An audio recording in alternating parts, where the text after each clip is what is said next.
Hi, this is Kagao Joy. Kain po tayo. So, yun, na-miss natin yung buro ng Pangasinan. O mulantong ang tawag sa Pangasinan. Ito ay gusto kong kainin pag nagisa siya. May kamatis, may bawang na marami, saka luya na tinadtad, saka sibuyas. Yan, ito ayaw kong kainin na ano to, yung hindi siya nagisa. Ito ay binuro na kanin, may isda. Yun. Pagka nagisa mo siya ay durog na isda at pwede mo na kainin kasi malambot na yung mga tinik. Yan. Kapag tataka ang kanin ay iuulam ko sa kanin din. So yun, tikman nyo kung may time na gusto natin kainin yung buro ng Pangasinan. Makain tayo.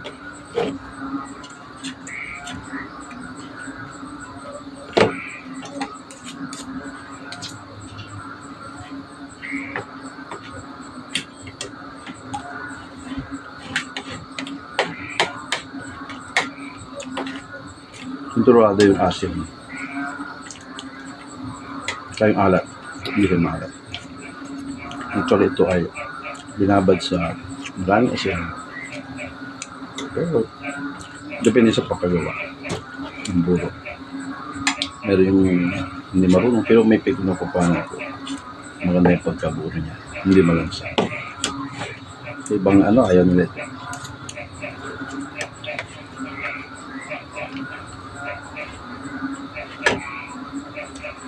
So may mga Pangasinang ayaw kumain ng buro. So bata ko gusto ko ito.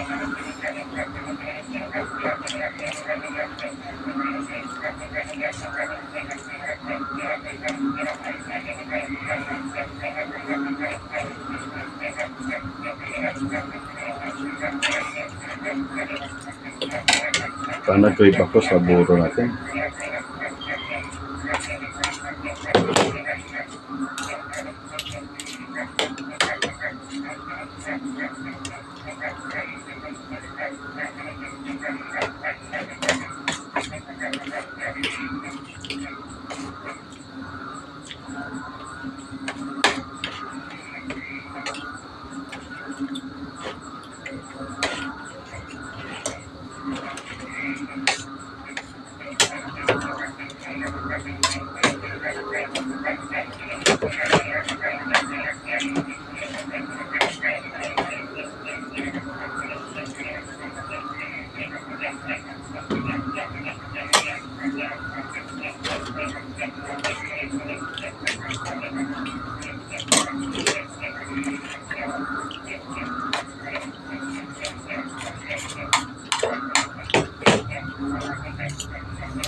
Yung tinda pala dito, isang plastic, 30 pesos.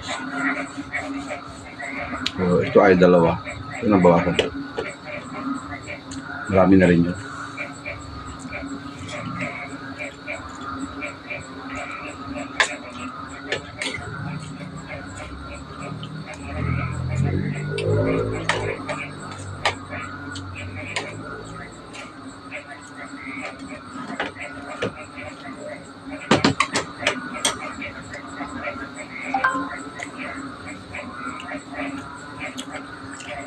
Pa-comment niya kung kumakain kayo ng buro sa part ng Ilocano.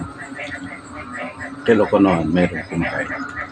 Dito sa Pangasinan, hindi lahat ng Pangasinense kumakain. Hindi lahat. Kaya mapikid siya kasi ubos ko na yung kanin ko. Meron kayo. Pwede rin partner ng gulay. Kami, pwede.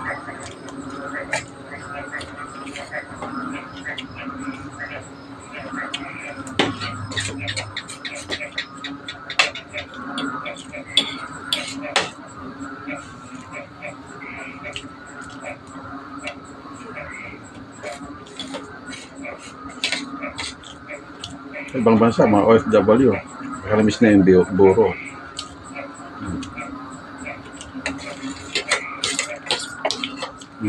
Pag naubos na yung kanin ko, ito nga lang.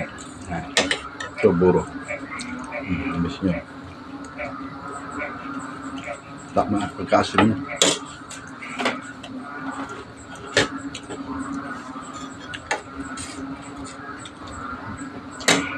Wala. Ayos yung asin. Bye.